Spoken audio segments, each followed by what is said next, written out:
You're listening to the PGIM India Insights podcast series by PGIM India Asset Management. Electric vehicles, commercial vehicles, premium vehicles. The auto sector is having its moment right now. But what does that mean in the global economic context?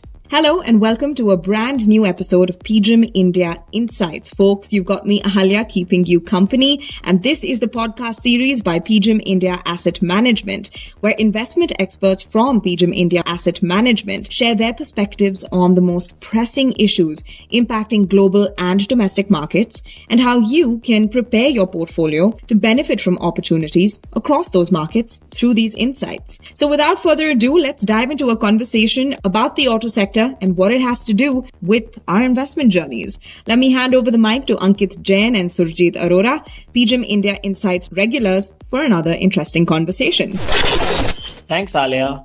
Welcome to the 6th episode of PGIM India Insights. I have with me Surjitt Singh Arora, Principal Officer of PMS, and he will share his views on auto and auto ancillary sector for listeners. Hi, Surjitt. Hi, Ankit. So, Surjitt, auto and auto ancillary has done exceedingly well post-COVID. What are your views now on this? Yeah, so if you look at last 5 years, the Nifty Auto Index has underperformed Nifty 50 Index. So just to put some numbers, during August 18 to August 23, the 5-year time frame, Nifty Auto Index has delivered a CAGR of only 9.1%, vis-a-vis 13.8% CAGR for Nifty 50 Index. This is as of 22nd August closing. However, if you look at the shorter time frame, which is 1 year, in the last 1 year, the Nifty Auto Index has delivered a return of 22.1% compared to Nifty 50 Index return of 10.9%. So almost double the return of the benchmark index. So if I take this conversation forward, if one looks at what marked the sector over the last 4 to 5 years, that is till FY22, there were 3 broad headwinds. The first being, many of the listeners will be aware that there was a transition from BS4 emission norms directly to BS6 emission norms, right? Now, just to put things in context, if you look at the cost inflation, or let's say the cost of vehicle going up because of this transition, on average, approximately the cost went up by 15% during the transition from BS4 to BS6. So that was point number 1 in terms of the headwinds which we faced prior to FY22. The other one which we all know is COVID. So COVID led to a brake on consumption. And adding fuel to the fire, the raw material cost inflation, given that what happened in China, given that what was happening during COVID, the raw material cost inflation went up by approximately 30 to 40%. Now, if I look at the last 1 year where the things have turned upside down, the tailwinds which are helping the auto sector are again threefold. The first being, if you look around us and if I look at our relatives, friends, families, many people are going for premiumization. When I say premiumization, in our own households, we are looking that people are shifting from, let's say, a small car or a sedan to a SUV. So the premiumization trend is catching up in India. Other thing is, which is induced by COVID, post-COVID, people want an ownership of personal vehicle. Ankit, I'm sure that today, if I give you a chance to travel in public transport versus, having your own private car, I'm sure you will go for the latter, right? Yeah, absolutely. Absolutely, Surjitt. And again, the last point is the headwind which was there prior to FY22, which was the raw material cost inflation. Today, in last 1 year, it has corrected around 40-50% approximately, and that has lent visibility in terms of margin improvement for the auto companies in India.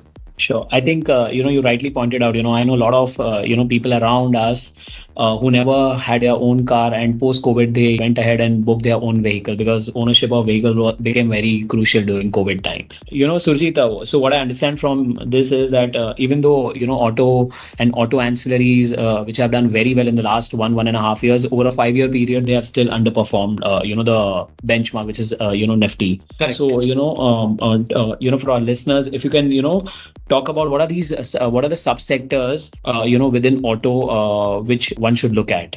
So as you rightly pointed out, if I talk about, let's say the first part of auto, or let's say the auto companies, which we technically construe as OEM. When I say OEM, it's original equipment manufacturers. These are the frontline auto companies, right? So if I talk about these subsectors within the frontline auto companies, there are basically three subsectors. The first being two-wheelers. So just to put things in context, today, as of FY23, the total automotive volumes in India is around 21 million, out of which almost 75 to 80% comprises of two-wheelers. Okay. So FY23 end, if I look at annualized run rate, two-wheeler volumes were 16 million out of the total 21 million. And hence it's around 75 to 80%. The next big sector is the passenger vehicle, which we alluded to, the passenger vehicle, the personal mobility, right? Yeah. So that segment as of FY23 was around 39 lakh units, or let's say 3.9 million to be precise. And the third sub-segment within the automotive OEM space is the commercial vehicle volumes, which stood at 9,62,000 units. So almost closer to 1 million.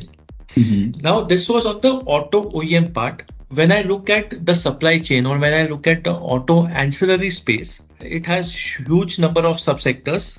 But for the benefit of listeners, I will keep it short. Just to give you some sense and some examples, the biggest segment within the auto ancillary space is the engine components. This is followed by the powertrain, or what we call it as a transmission, which is your gears and all, right? Yeah. Then in commercial vehicle, you have axles, which is front axle, back axle, so on and so forth.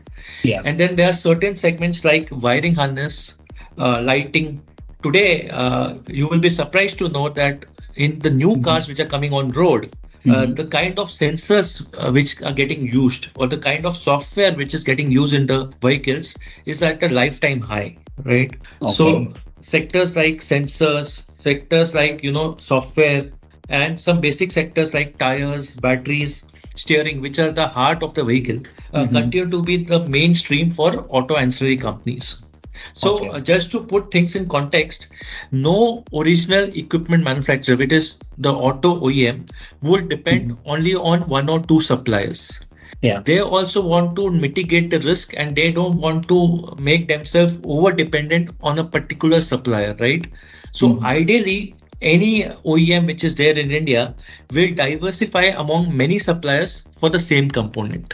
Sure. So, as you rightly mentioned, that, these companies don't depend on one supplier, because, if something happens to that supplier, then the whole supply chain and the whole manufacturing of these vehicles, which, during COVID time took 9 month to 12 month waiting period, can, get affected even more. So good, you highlighted that. So, Surjitt, within autos, where do you see value may be generated in the next few years? So yes, as I highlighted earlier, right, in auto OEMs, which is the frontline auto companies, it depends on new launches that may help them in terms of gaining market share. So again, going back to my point, when we as customers upgraded in life and went to SUVs, right, the new launches which were happening during the last 2 years, that created enough excitement in the market.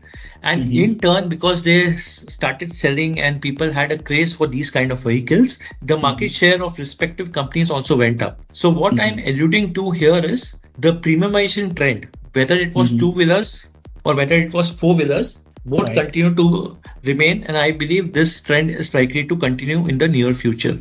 Now, if I come to auto ancillaries, the component manufacturers, in my view, the companies which are engine agnostic, or let's say powertrain agnostic, may benefit and may not be impacted by the transition to electric vehicles. So some examples, like today, whether it's internal combustion engine, which is the old technology, or let's say it's an electric vehicle, the tires which go into the vehicle, the lighting which goes into the vehicle, the sensors which go into a vehicle, the steering wheel or the wiring harness broadly remains the same. So any company which is engine agnostic, I think they will have a good time going forward. Sure. So you continue to remain bullish where premiumization is actually happening, be it two-wheeler or four-wheeler. Absolutely. Okay, so when we talk about automobiles as a sector, what are the penetration levels of India as a whole? Be it two-wheeler, four-wheeler, compared to maybe a developing economy like China or a developed economy like US. Yes, you are absolutely correct. So we are a developing economy, and given our per capita income, India in terms of penetration is still at 59 per thousand, versus if you compare it with China, it's around 226 per thousand population. Whereas in the developed economy like a US, the penetration is very, very high at 908 per thousand people. Oh, so the penetration level is actually very low. Even selling 21 million vehicles in a year, still the penetration level is 1/4 of what a developing economy like China is having. So long way to go. Correct. So Surjitt, this brings me to my next question, which is the world is actually moving towards EV, and you've been also talking about it, right? And so is India. But what is your take on that? How have been EV panning out in the last 4-5 years? How have they done? So before I get into numbers, I will give you a context about this. So if you look at our government has been very, very vocal about, pushing EV sales per se.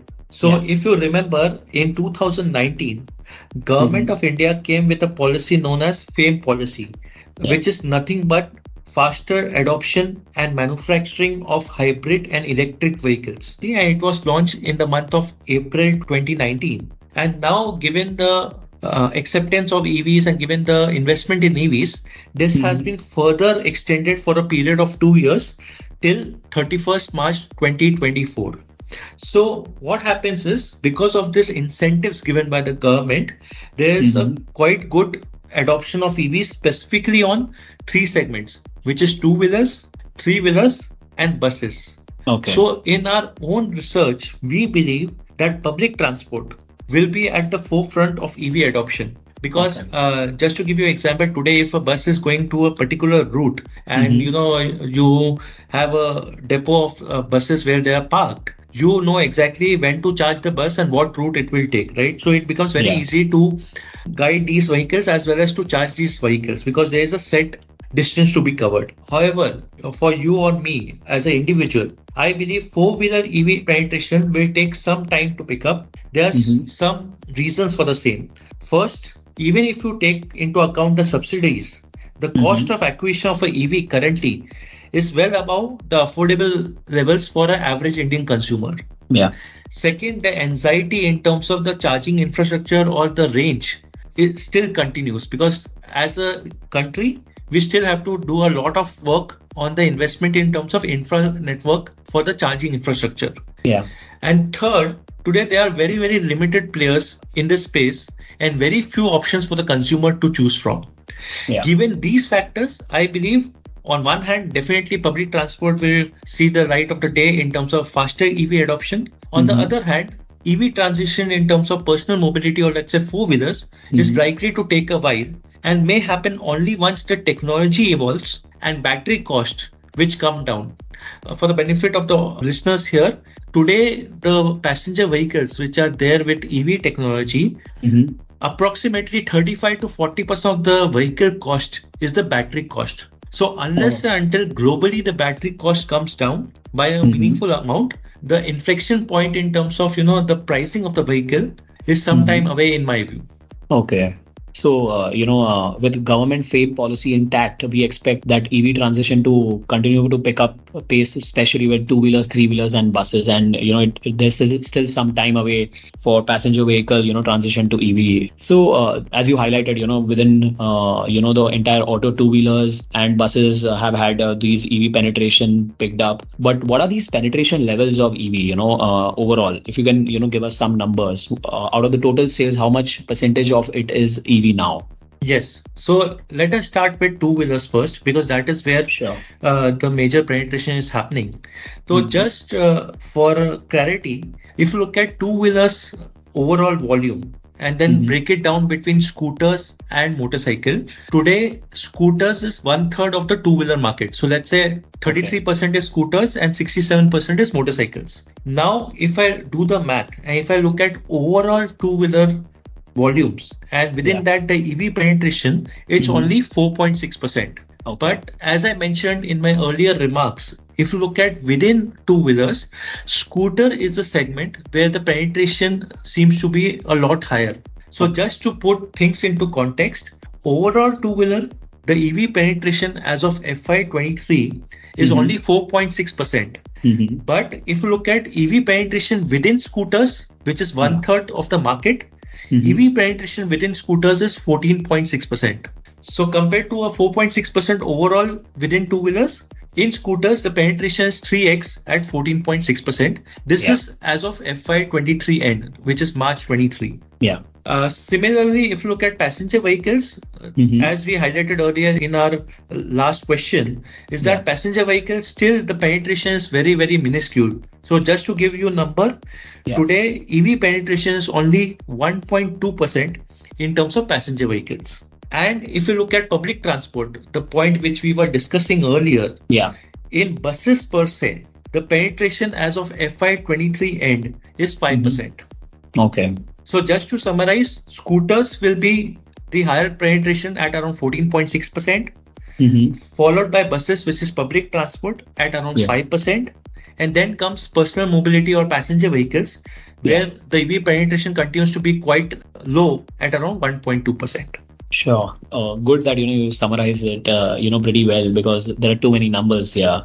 So across autos, how are you positioned in the PMS strategies which PGIM runs?